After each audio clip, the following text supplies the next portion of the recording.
Well, sticking with the pandemic, 2023 has generally been a good year in terms of COVID-19. In July, U.S. hospitalizations fell to their lowest levels since all of this started.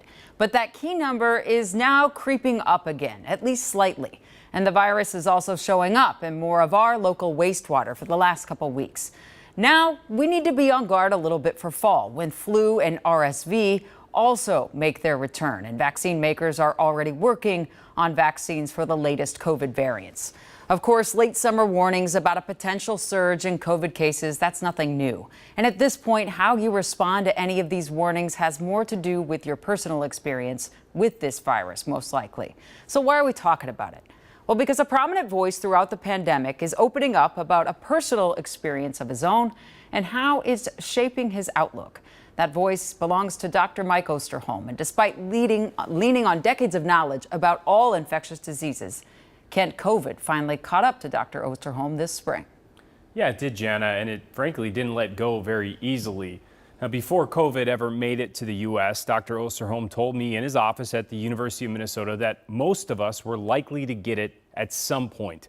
But he still took every step he could to avoid it, and did so for 3 years.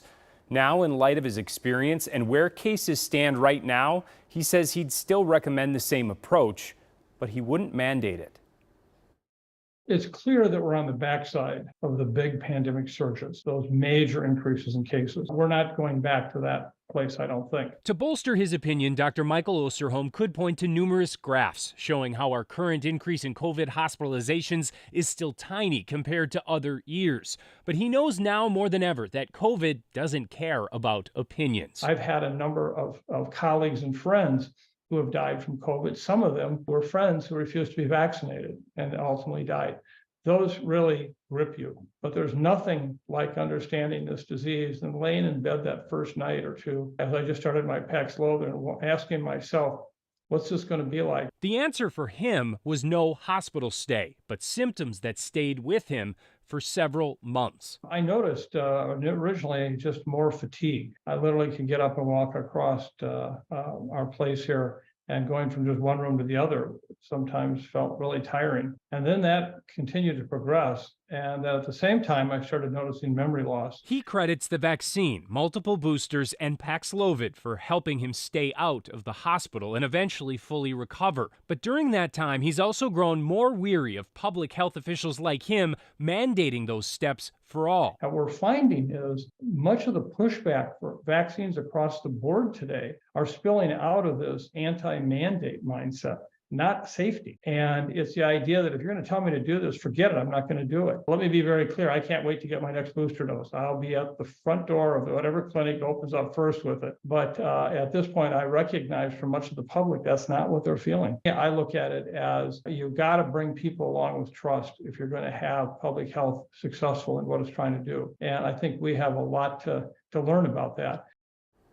And to be absolutely clear, Dr. Osterholm said he still supports mandates when they involve vaccines that are both highly effective and last a long time.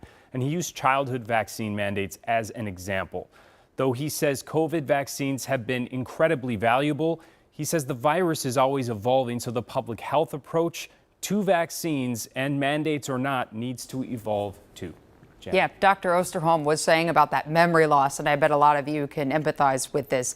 It stayed for several weeks, and then it just suddenly came back. So he wants to be clear, it's not long COVID. He called it lingering COVID for him. Yeah, lingering COVID. And he said, frankly, he talked about being on the back end of this. Even he didn't really understand what he was going through until after the fact. He said, here I've been talking about that this is a reality for some people.